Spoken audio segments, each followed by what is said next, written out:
Lots of stuff has happened, and I plan on making videos on it. One of them is kind of like a breaking news thing involving a character for Dragon Ball Fighters. But before I go into that, I have to say, I waited a while before watching Captain Marvel. That's what this video is about. And I I meant to see it the opening weekend, and then literally my plans fell through to the point where I said, you know what, I'm gonna go to theaters by myself, and last minute round managed to get a bunch of people to all go who haven't seen it, with one person who has seen it, and she said it was like she said Wonder Woman was her favorite movie superhero wise, and then Captain Marvel beat it out for her. And for me, I was like, that can't be that hard to do. I don't think Wonder Woman is as good as people say it is, but I think Wonder Woman is really damn good just up until the ending.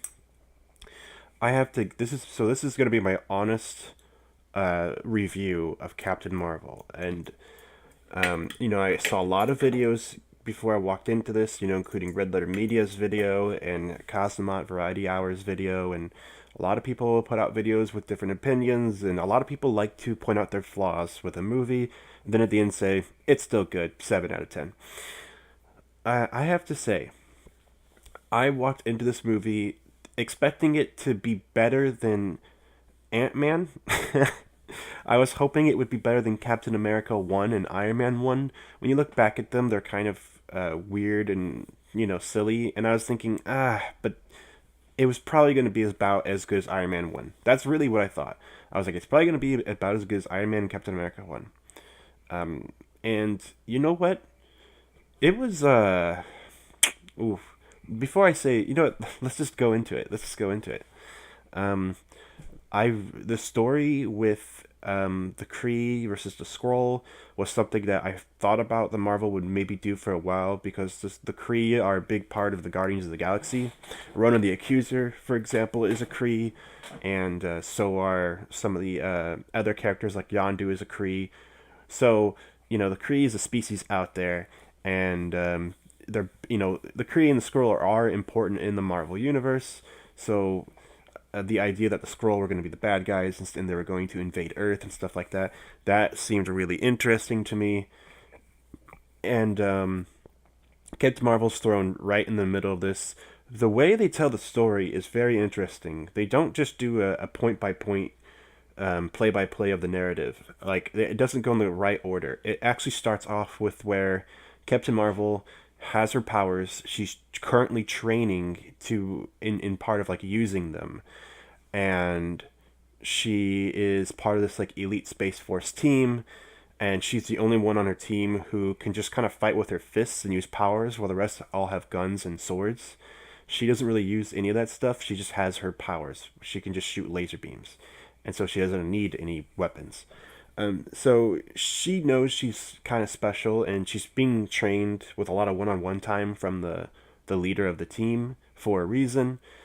So she's a part of this like elite squad, and it was kind of a fun angle. One of the bad guys from Guardians of the Galaxy, the dude in the very beginning of the first Guardians, where he finds Star Lord, and Star Lord says, talks about himself, and he says, "I'm Star Lord," and then the guy says, "Who?"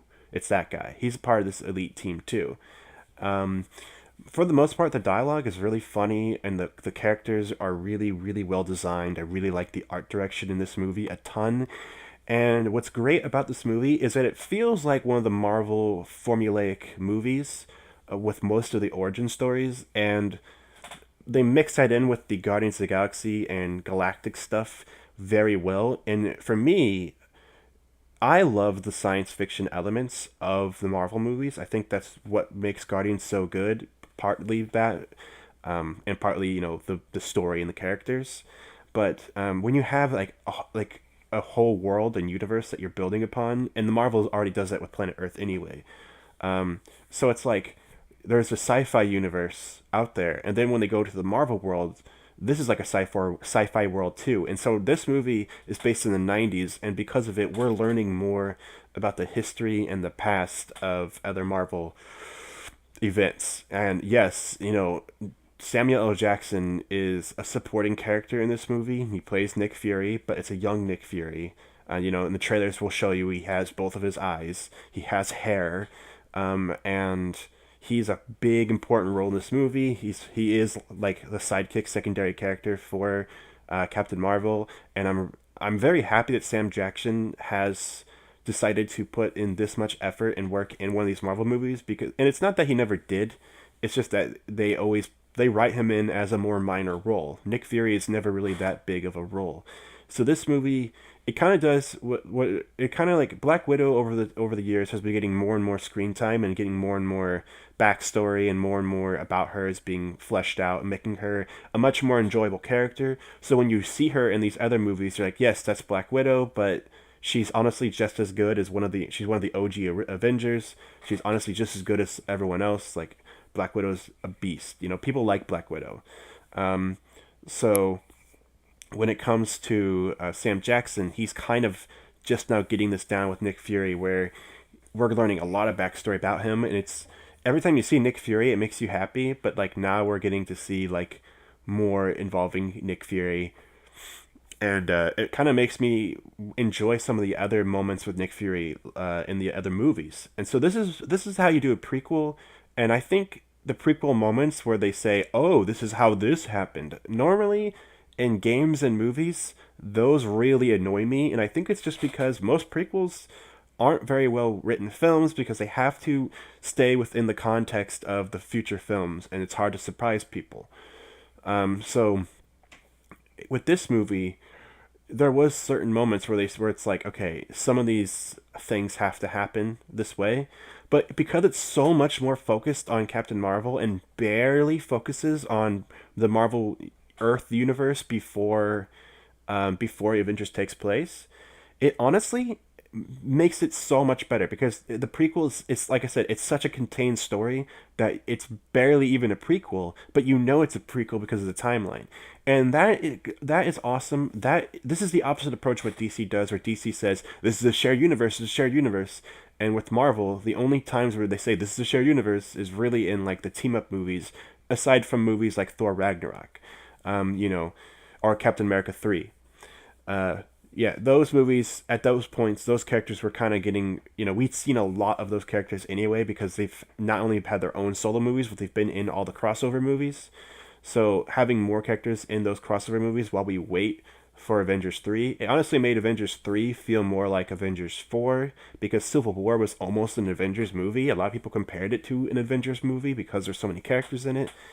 It was almost like Avengers 2 2 as well as Captain America 2 2. It killed two birds with one stone. And so yeah, I really really like the focus they did here. And so like I said, the story starts with Captain Marvel already a part of this elite team in outer space with all these powers, and you find out her origin and history at the same time that she does, and at the same time is that Sam Jackson does, at the same time that other characters do. We're kind of along for the journey along with them. This is kind of like this is nothing new or mind blowing, but they haven't really done this in a Marvel movie yet, and it was a very very cool way to build up this character because this is a character they've really proposed to be a big fucking deal, and a lot of people walking into this were saying, yeah, but in the actual comics, Captain Marvel really isn't that big of a deal. Like, yes, she is now. They're thrusting this on her. They're really shoving her down our throats and saying, like this woman character, like this woman character. And it's not really working because the writing isn't really there and they're not finding ways to make her interesting. People don't.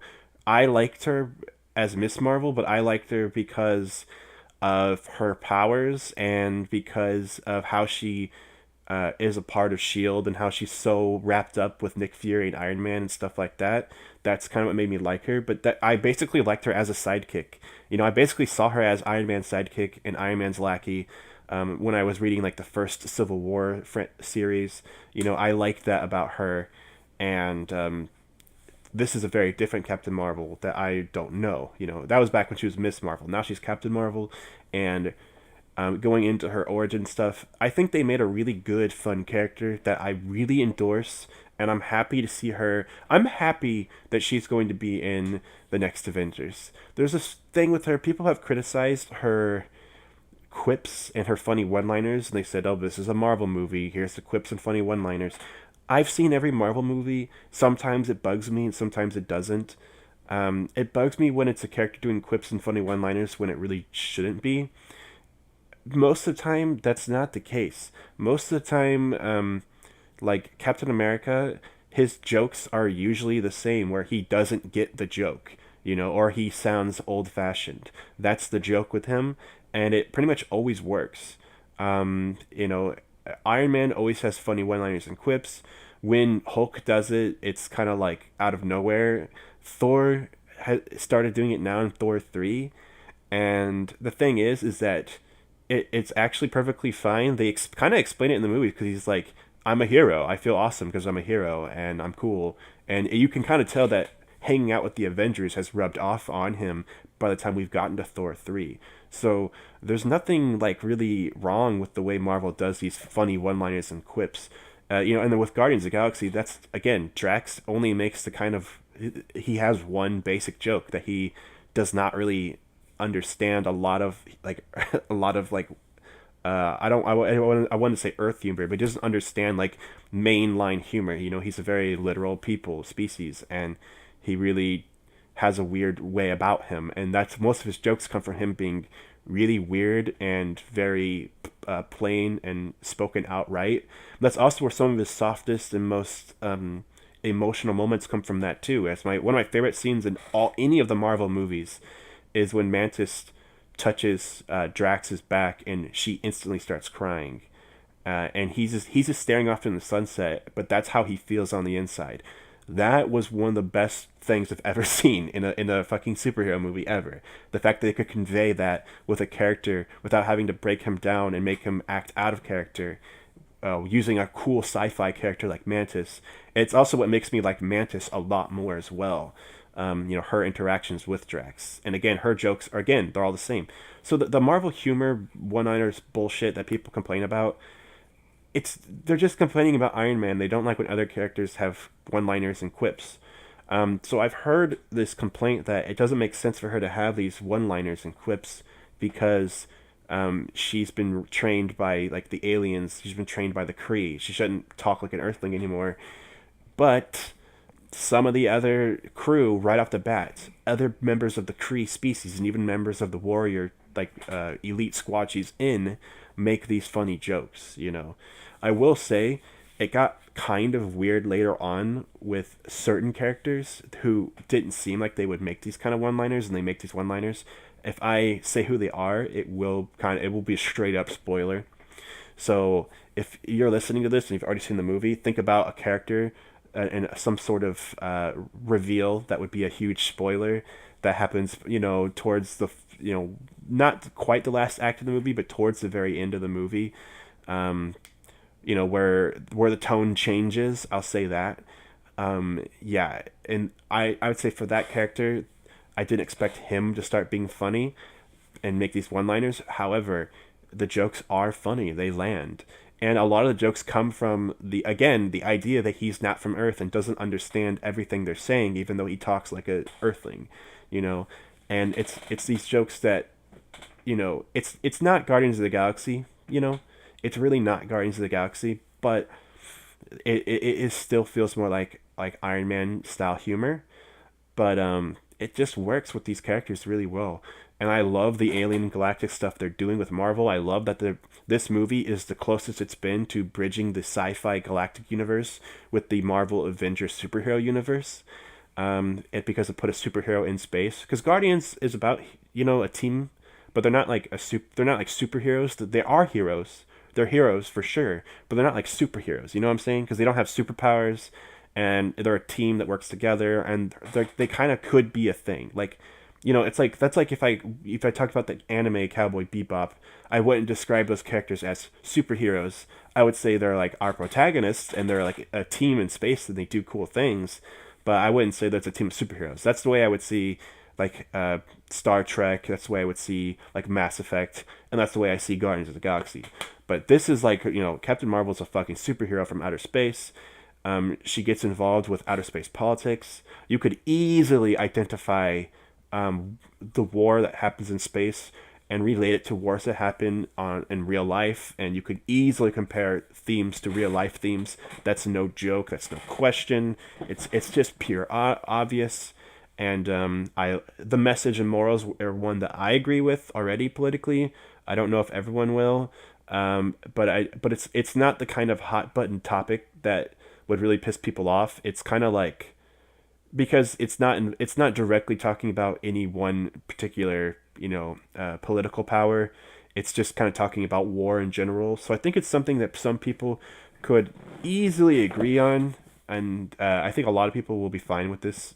If you really, this is the kind of moral where if you disagree with it, you're getting on that territory of people who are mad that in Wolfenstein 2 you kill Nazis, and it's like, what's wrong with that? It's like it's not a political message to make a game about when if Hitler won the war and people are resisting and killing Nazis. That's There's nothing wrong with that. That's actually like being pro-American. So there's really nothing wrong with that. But most people who think that they wanted to kill Nazis for a purpose, those people are just as confused as some of the strangest left-leaning confused people. So, those people are just really confused. And this is how I feel about Captain Marvel. Yes, she's a woman superhero. Yes, this movie's about war. None of the political themes bleed in from real life. This is a problem I kind of had with episode 8, and that's because episode 8 could have handled these political themes a lot better. It's not that the themes I disagree with, it's the themes are just so shoehorned in and handled so lazily. Captain Marvel really does this correctly.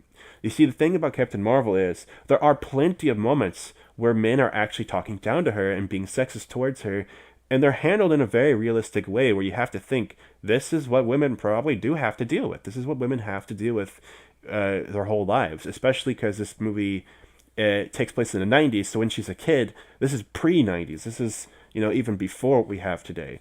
So the idea of people, being mean to her, and the movie doesn't it's in it, but it doesn't really shove it in your face that bad.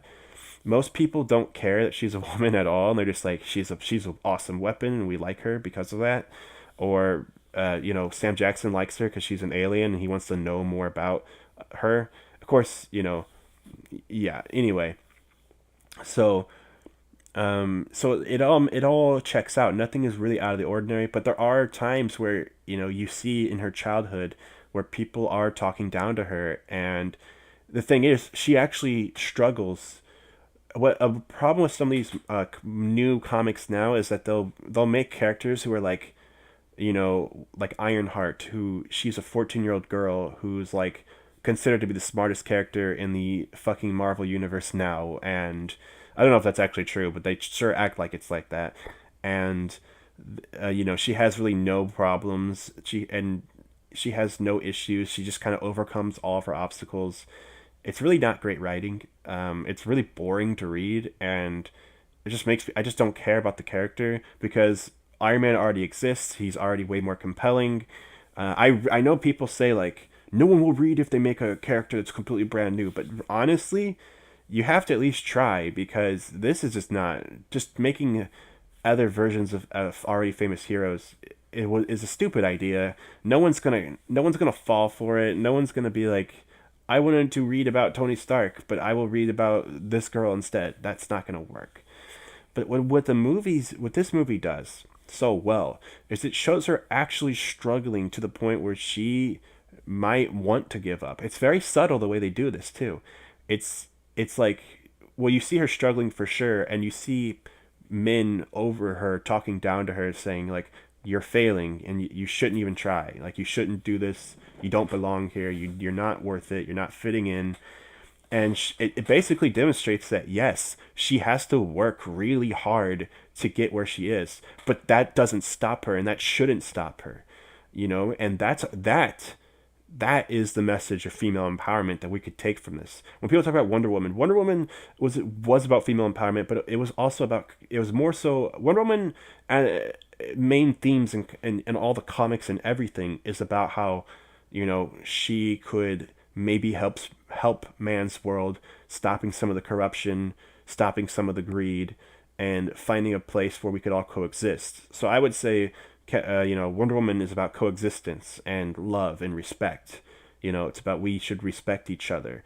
And that's a really good message. But Captain Marvel's message is definitely different. Captain Marvel's message is a lot more focused, and as I would say, it's by far a far more better feminist message than Wonder Woman is. And this, again, I'm not really knocking Wonder Woman. I did like that movie. I just don't think it's a god tier movie. I think it was pretty okay. I think it was like a B movie. Like if I gave it like a rating, I would probably say it's like a 7 or a 6. But if I said, but what would I say about Captain Marvel? I'd probably say it's like a 9. Like it was damn good. And so I haven't said like, I didn't say that going into this because I kind of wanted to clickbait and trick you guys. Obviously, I'm not going to put clickbaits in the title, but I wanted to kind of trick you guys into thinking I might not like it because I made this video talking about how it might just be okay, talking about the controversy surrounding it.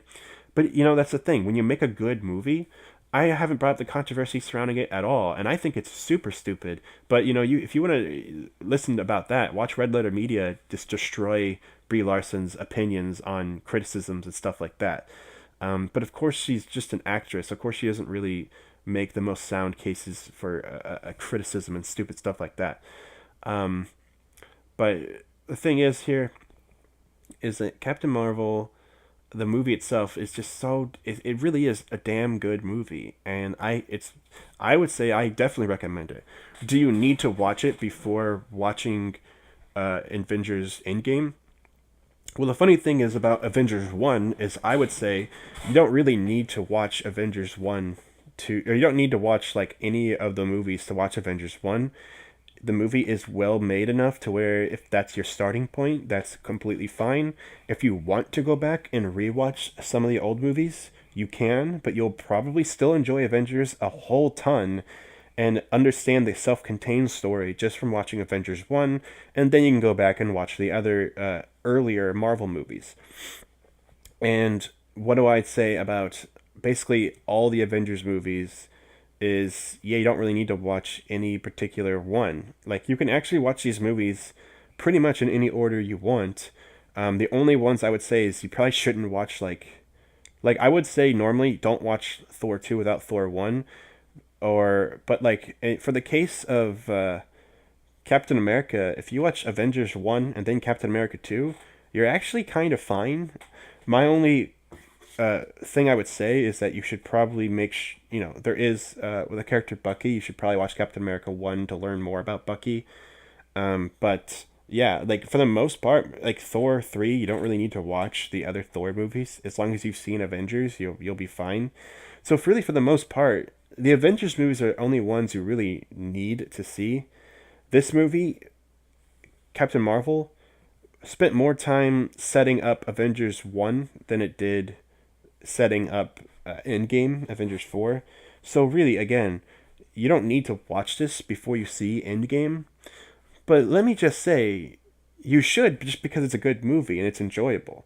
Like, it doesn't matter if it really builds up to Endgame or not. Like, she's going to be in Endgame, so if you want to know more about her, then this is your opportunity. But also, yeah, again, she's just a cool character. I just like this character. I like this movie a lot. It was very enjoyable. By far, one of the better standalone Marvel movies. When it comes to all the Marvel movies with standalone characters, this one is by far one of the better ones. Like, hands down, really damn good. So, yeah, I would say check it out. And yeah, I say I'd have to give this movie like a 9 out of 10. Like, it really surprised me. And when it came to cheesy moments and cheese factor, for me, it wasn't really up there. Now, a part of this movie is that it is not as big or epic as some of the other Marvel movies. And I fucking hate when they're big and epic. I only like it when it really fits the tone. I think if I had one complaint about Guardians of the Galaxy 1, was that it was kind of silly when they teamed up with Nova Corps and did this huge grand scale assault. But I liked it because in the first Guardians, we hadn't had the full taste of the sci-fi galactic scale battles that like you would see in something like Star Wars. So the fact that they wanted to end it like that, I was really happy at the time, and because of that, I can't like go back in time and say, in hindsight, it's not as good because of that. Like at the time, I really appreciated what they did with that. and it showed off a lot more of the sci-fi universe. So, and there is a big epic moment in this movie too. And when it happens, it is extremely appropriate. It's handled really, really well. But for the most part, the movie isn't really like that. It's like this more smaller scale battle story, as it should be, because there are no Avengers at this time, and it has to still work and make sense. But this character is, if I had to put her on like a power scale, how strong is she compared to some of the other Avengers?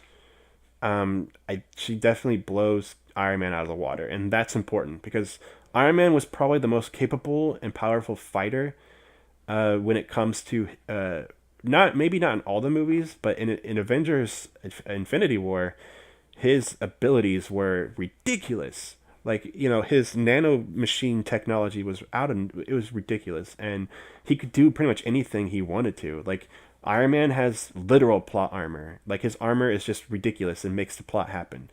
Then when we talk about characters like Doctor Strange, I do think Doctor Strange is the actual strongest character of all of them. I think if Thor and Doctor Strange went into battle, or if Hulk and Doctor Strange went into battle, Doctor Strange would be able to defeat them easy. When it comes to Thor, again, do I think she's more powerful than Thor? Maybe she's more powerful than Thor from Thor 1 and 2, but this version of Thor from the end of Avengers, he is so powerful at this point in time. With his new axe, he's so strong. His lightning abilities are overpowered as fuck. However, Captain Marvel has some pretty impressive feats in this movie. So I would say she is about on Thor's power level. So yes, and I can't wait to see her. Basically, she's just a really valuable member of the team that's going to probably help out a great deal. So definitely excited to see what she can bring to the table, and honestly, kind of excited to see what she brings to the table as far as like her future movies and future movies that might involve her. Maybe she'll have an appearance in Guardians 3. Maybe certain characters in the Guardians movies, like Drax or something, will appear in her movie. Or maybe like, something will happen, So the fun part about her is that her sequel could be entirely outside of Earth, like how the Guardians movies are. And it will be actually a ton of fun and still be a great movie, The Guardians movies already proved this. So we could see something really, really dope from her from the future. So this is just a great new character that Marvel's introduced. Apparently this movie's already like doing better than Black Panther as far as sales go, and I think it had a better opening weekend. I don't know if it's total sales or if it's just opening weekend, but it did really, really well. A part of me thinks it's because Endgame basically set her up, but I don't care because I think this is a good movie, and it's a case where yes, the advertising worked, and I'm glad people saw it. If I had to compare this to other Marvel movies, would I say I was hoping it'd be at least as good as Iron Man 1? It's better than all the Iron Man movies. It's better than Captain America 1, Thor 1, Thor 2. It's better than Captain America 2. Well, those are very two different movies, so it's hard to compare it to that because Captain America 2 was definitely way more grounded in reality, and I think that's a big part of what made it a good movie. But like this is one of the better ones. If we're talking about comparing it to like origin movies or first hero movies, I mean, for me, I think I enjoyed it maybe even more than Spider-Man. No, I can't say that. I definitely think it's not as good as, well, I don't know. To me, it's when it comes to Spider-Man Homecoming and Doctor Strange, they're really high up there for me. And I think Captain Marvel is in that category. I think Captain Marvel is up there with Doctor Strange and Spider-Man Homecoming of being that damn good. So, yes, that's my opinion. And if I'm saying that, then that's a really good recommendation. So, so my opinion on Captain Marvel is go fucking watch it. I'm definitely giving it a 9 out of 10. I loved it. Oh, and let's talk about Brie Larson for a second. At first, I was kind of like, eh. But as the movie went on, I was like, yeah, I like her. So, and also, man, the supporting cast, oh my god, in general, they're all so good. No one is bad in this movie. This movie is just full of good acting and good fight choreography. I hate when fight choreography is super CGI, it needs to be CGI when it's appropriate. And this movie, really good fight scenes, really good action scenes. Yeah, everything, man, and the special effects are damn good. So it's like, yeah, whenever like things happen, they don't look cheesy like in Wonder Woman. When it happened, it looked so fucking cheesy. Whenever big battle moments happened, it looked awful. But here, it just looks fucking damn good, like consistently the entire time. Some people complain about the soundtrack. I actually didn't mind it, but I am also a total 90s diehard fan. So, like, when it starts playing Garbage, I'm only happy when it rains. I was literally singing it in the theater. When it starts playing, like, I'm Just a Girl by No Doubt, I'm like, okay, yeah, but I love this song. So, some people said that was really bad and corny and cringy. The only time I thought was corny and cringy was when it played Come As You Are by Nirvana. Not, and again, that's another song that I really like, but it just, that was, whenever you guys see it, you might understand why it kind of feels wrong for that moment. Um, I'm sure a lot of people who are like random popcorn munchers are just gonna be like, "Oh yeah, Nirvana." But for me, I was just kind of like, "Why that song at this point? You should have had that song at a different point in the movie if you're going to use that song." Um, there were of course other parts. Again, like there was lots of times where it would play a song that I really liked, and of course, the song it plays during the credits was Celebrity Skin by Hole. I hope it's not a spoiler that I say what song plays at the end of the credits.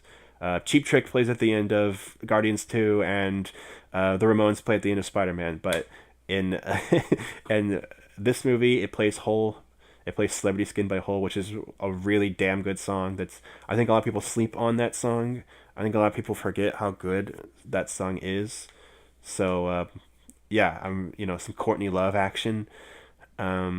It's nice to have Nirvana and Courtney Love in this movie. Yeah, and so some people might make fun of the soundtrack, say it's not appropriate, but also when they're in outer space, it has this really awesome, like, almost like this really awesome, like, vaporwave style music. Maybe vaporwave's not the right term, but it has that very like '80s aesthetic to it because it's all like sci-fi and space stuff, and I really like that like space. Like it reminded me of like Mass Effect music and stuff like that.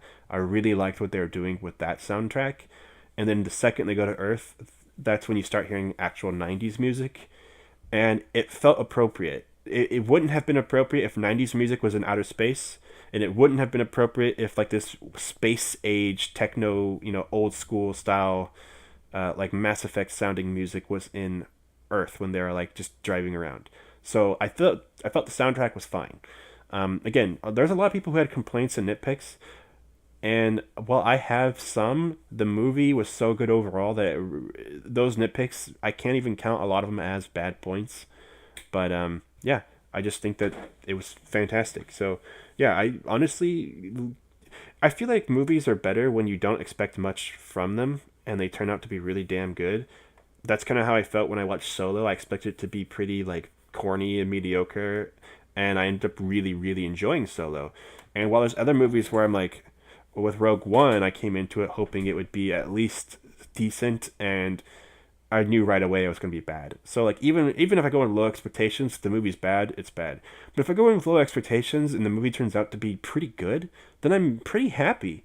So yeah, I didn't expect much from Captain Marvel, and I have to say it's definitely one of the better ones.